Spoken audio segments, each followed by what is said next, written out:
Yeah, danger is my assignment. This time it's Africa. Two of our best agents, Summers and Whitcomb, were sent into the jungle to locate the secret breeding grounds of the most powerful germ culture we've ever encountered. Summers and Whitcomb are a month overdue, so the commissioner has sent me to find them. It's the only trail out of the interior to Port Godfrey. Right. If Summers and Whitcomb are on the way out, they'll have to use this trail. Awfully glad they assigned you to help me, Mr. Lovett. Well, we're very happy to cooperate, old man. Especially as it's to both our advantage to see these germs don't wind up in the wrong hands. I have an idea they're in trouble.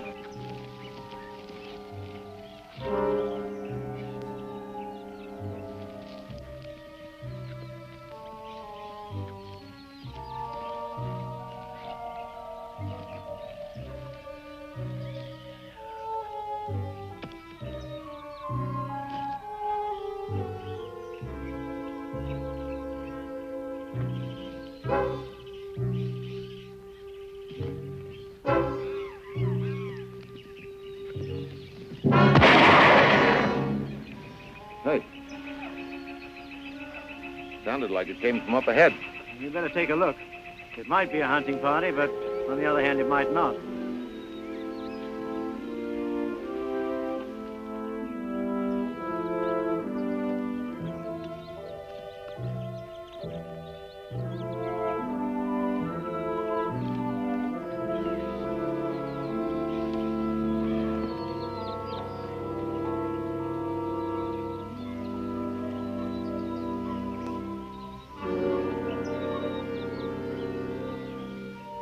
Hello. What's this? Unusual. Yeah, I was thinking the same thing. That's an American-made 4440. Yeah, but nobody but an American would carry a gun like that around here. We prefer our own. You recognize it? I'm afraid I do. That AS stands for...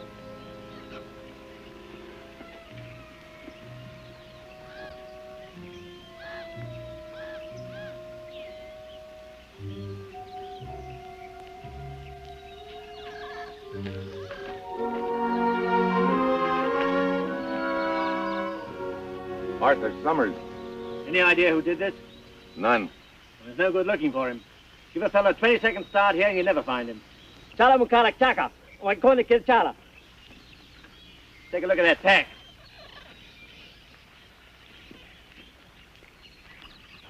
I wonder where your other agent is. I have a hunch Whitcomb was in trouble. Summers was probably on his way to get help when he was ambushed. Probably by the guy that was assigned to guard Platka's parasites. Platka's parasites. Sounds fantastic.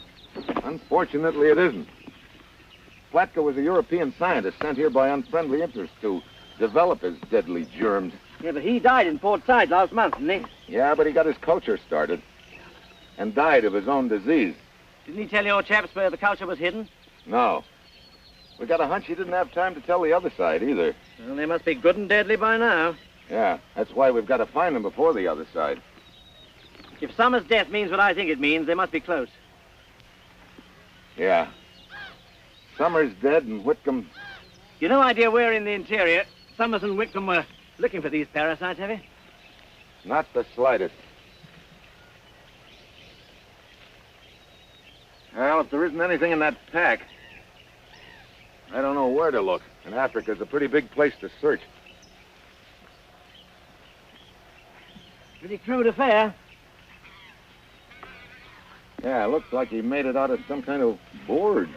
Yeah. What's that? Hey, stencil of some kind.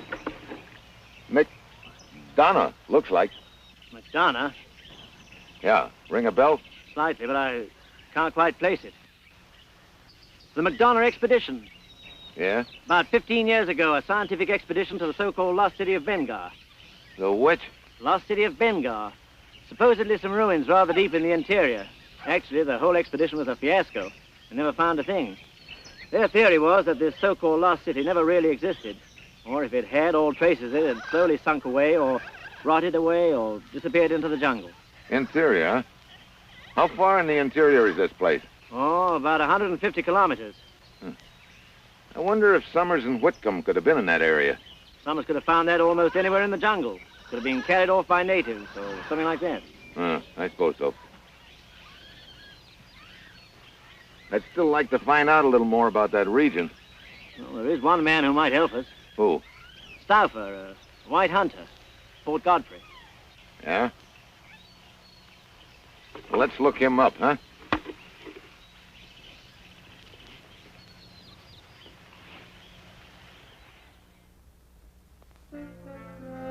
Back in Port Godfrey the next morning, we learned that Stauffer, the hunting guide, has just taken a party out. He only has about half an hour's head start on us, so we take out after him.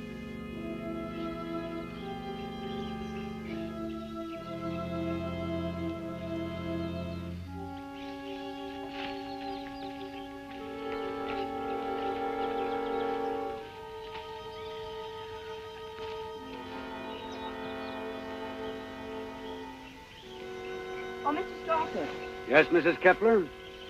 you may call me Maria. What is it you wanted, Mrs. Kepler? Well, I'd like to take a picture of each one as we come through here. Of course. Oh, Colonel Frobisher, you're first. Right-o, my dear. Now, make me look handsome. This is a risky business, you know. Make your husband jealous. Thank you. Ah. Senor Corrado?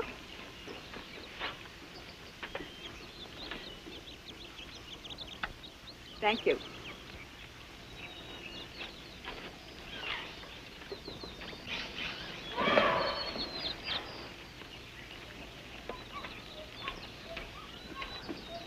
You omitted your husband, Mrs. Kepler.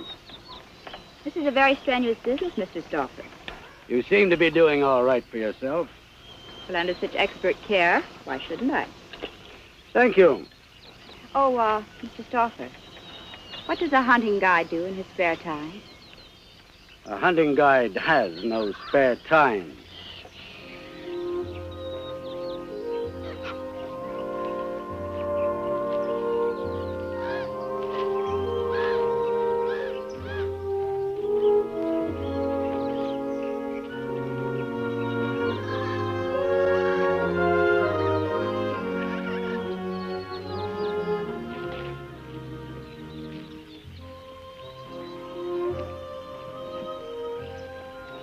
How about a little breather here? Anything you say, old chap.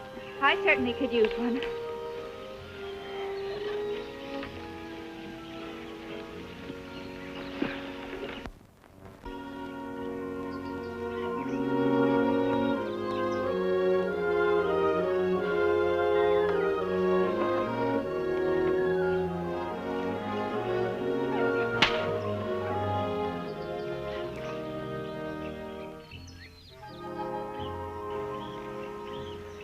Looks like Lovett.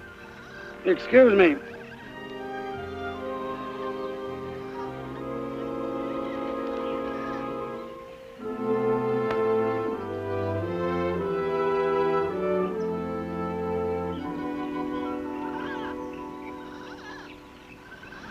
Hello, Lovett. Stauffer, Steve Mitchell, United States. Glad to know you, Mitchell. Stauffer? Mm-hmm. What can I do for you? Do you know of a place called the Lost City of Benga? The area, sure. There's nothing much there but a small lagoon. Matter of fact, I happened to pass near there last week. Did you see or hear anything of two men called Summers and Whitcomb? Summers, Whitcomb. No. Could they have been in that area without you knowing it? Oh, there's always a chance. Not much of a one, though. The natives usually keep me informed if there are other white men around. Yeah, no. How do I go about getting there? No, that's easy.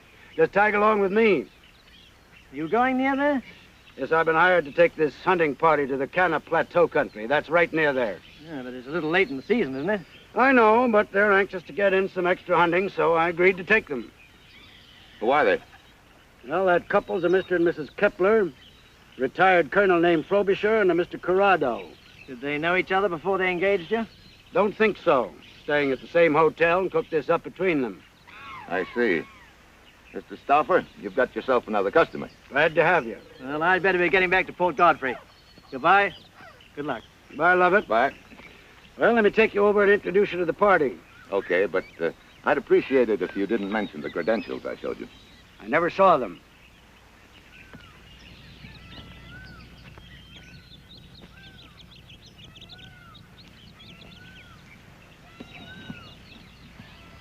Mitchell, this is Mr. and Mrs. Kepler. How do you do? Colonel Frobisher. All right, sir. Delighted. Mr. Corrado. How do you do? I must say you don't look your best in a pith helmet, Rudy. As long as you're amused, my dear. I'm sure we can fix that, Mr. Kepler. Oh, let him go. He's just in a grouchy mood. I think we're all sufficiently rested, Stouffer. Yes, let's get started. Right. If none of us has any objections, Mr. Mitchell's going to accompany us. Splendid. All the merrier. I do not agree. Small hunting parties have more luck than large ones. Where we're going, there's plenty of game for everyone, Corrado. Of course, of course. I predict we'll all bag a head or two. Besides, Mitchell's not hunting. He's going to do some sightseeing at a lagoon near where we're going. Benga? Yeah. You familiar with that territory, Colonel? Oh, quite. Of course, I've never really been to the place itself, but I'm well versed in the legend and lore of it. I see. Well, now that you know I'm not going to take any stuffed heads away from you, do you still object to my going along? Why should I? That's a good question. And you, Mrs. Kepler? Well, now, I shall be delighted.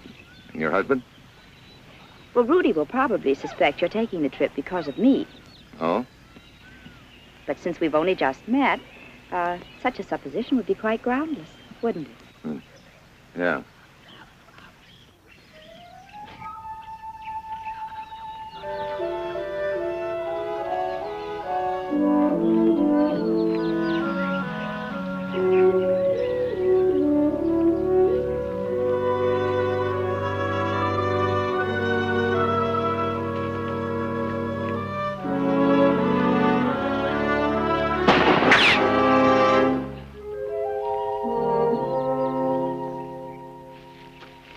That was real cute, Barada. I'm sorry. It was inexcusable. Can I help it if I stumble? Why wasn't the safety catch on? The rifle is new to me. It will not happen again. It better not, Buster. I have already apologized, Mr. Mitchell.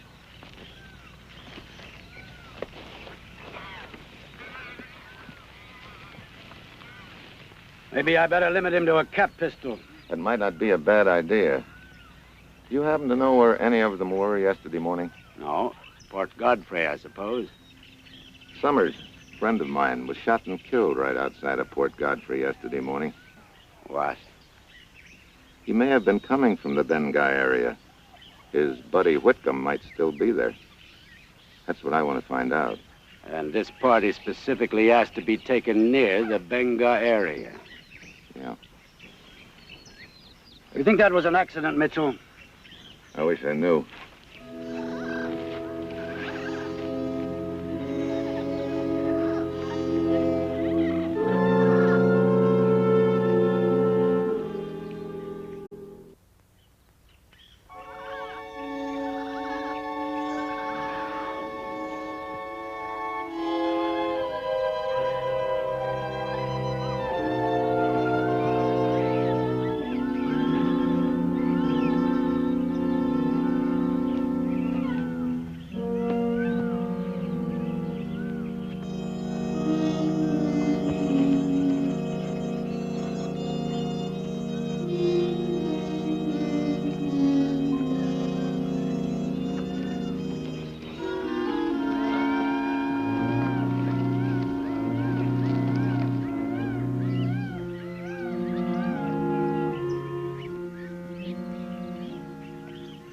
It'll be dark in 2 hours. We'll camp here. Can't we get a shot at anything? Yeah, there's a water hole a couple of 100 yards from here. Splendid. We'll get in a spot of hunting while they're setting up camp. Come along, Mitchell. No, I think I'll stay here and help them set up camp. Oh. Maria? Well, you'd better go along without me, Rudy. Why? I have a headache. I'll just stay here and rest. Oh. I see. Good luck. Thank you so much. Well, Mr. Mitchell, we two seem to be the old stay-at-homes, don't we? Yeah. Don't you think you better go take care of your headache? Headache? Oh, yes, of course.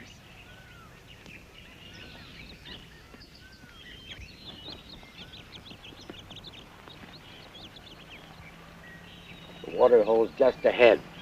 Spread out and keep quiet. After the camp is set up, I wander over to the water hole. There's no sign of game or hunters. They must have moved on. I look around and wonder if the Bengal Lagoon is anything like this. I remember Lovett telling me the ruins there had supposedly sunk into the ooze without a trace. One look at this swamp, and I can see how such a thing could happen. Hello. Oh, hi. Enjoying the scenery? Yeah, sort of. How's the headache? Would you believe it? It's all gone. Yeah, I'd believe it. I think we'd get a better view from over there. Well, thanks, but no thanks. You're taking this trip with us just to see a swamp in the jungle. You must be very interested in it, Mr. Mitchell. Yeah, in a way.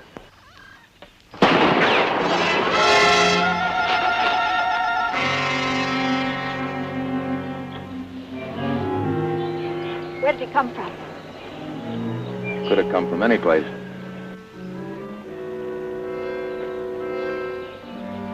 Our hunters are very careless, aren't they?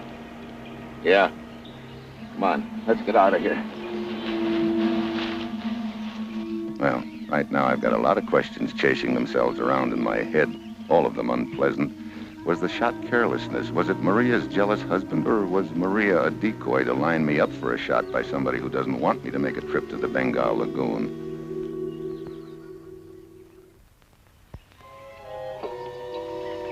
When the hunters return to camp, Maria tells them about the accident. They all manage to look real innocent and shocked.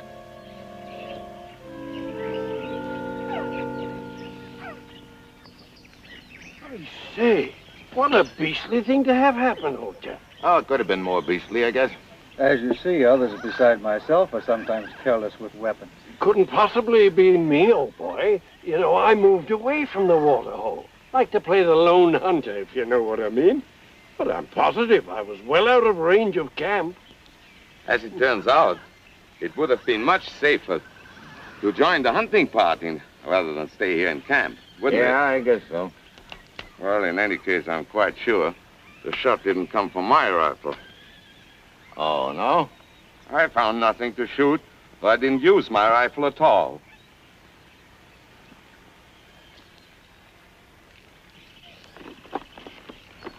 Did you tell which direction the shot came from, Mitchell? No, let's forget it. I can't be sure, but I think Kepler's lying. Oh? We were all taking shots as they presented themselves.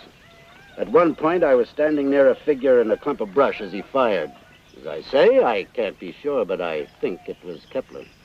I see. After this, I won't allow any of them out of my sight. I don't want any more of these so-called accidents. You've got company there. The next morning, we get an early start. By 10, we're near the foot of the Kana Plateau. Here's where we leave the trail and cut across to the hunting ground. The trail goes to the lagoon. Looks pretty rugged out there. It is, but it's the heart of the big game country. Oh, we should be taking advantage of it instead of wasting our time. All right. See you at camp this evening, Mitchell. Good hunting. Same to you.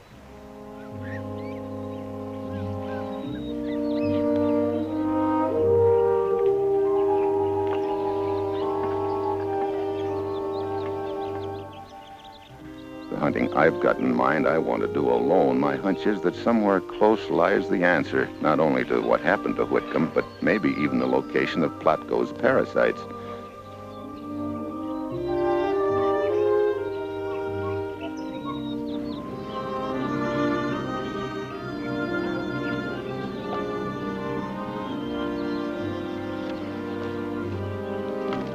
Where's your husband? Well, I noticed my camera was missing. He went back to look for it. I said there was to be no more splitting up. The rest of you wait here.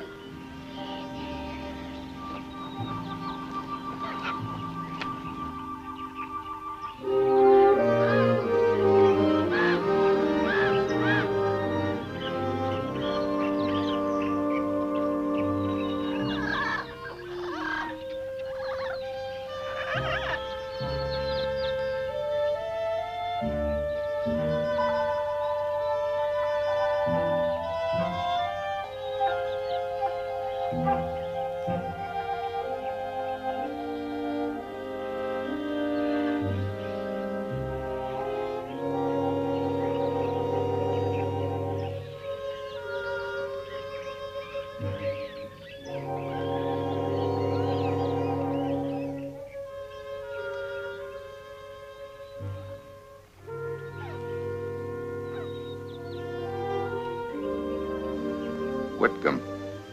So they were here.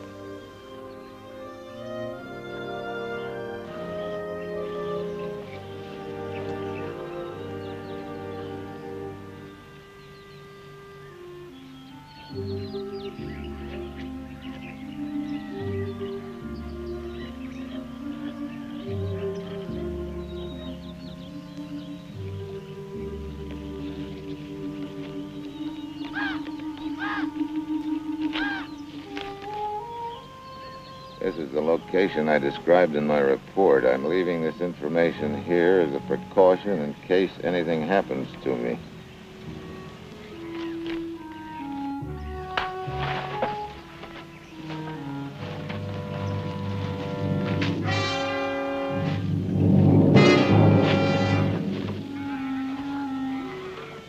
Well, Kepler? What's the meaning of this? Suppose you tell me that.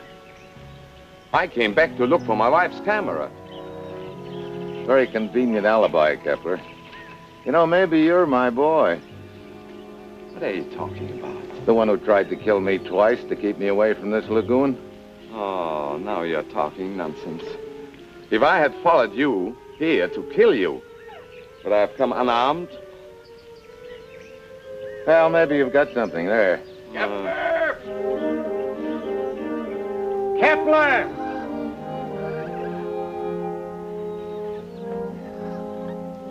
Kepler! I've been looking for you, Kepler. I thought I made it clear no one was to leave the party. I was looking for Go on back and rejoin the others. What's this? The grave? Whitcomb? Yeah.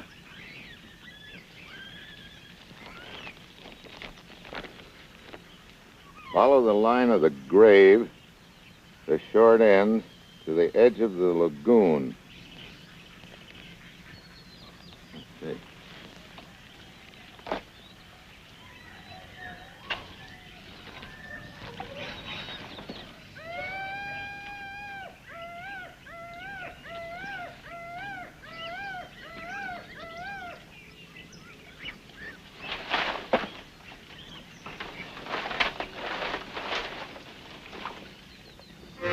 What in the world is that?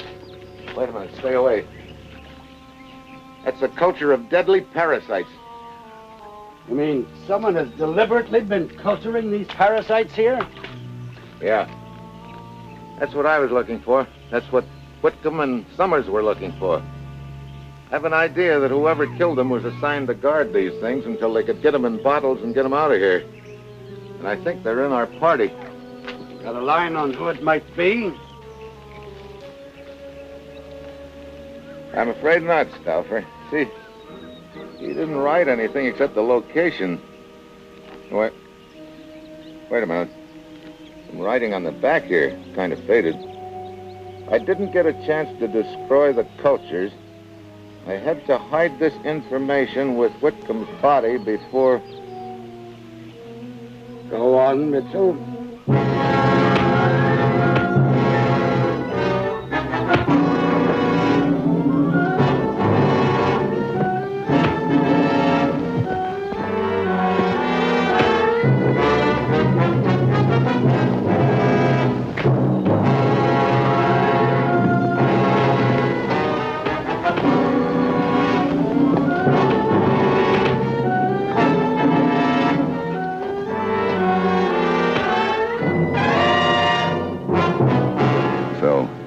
Was my boy all along. Well, now he's on ice for a murder charge, and when I get those bugs destroyed, the job's wound up. But the next time they tell me I've got to track a killer through the wilderness, I'm going to hold out for Central Park.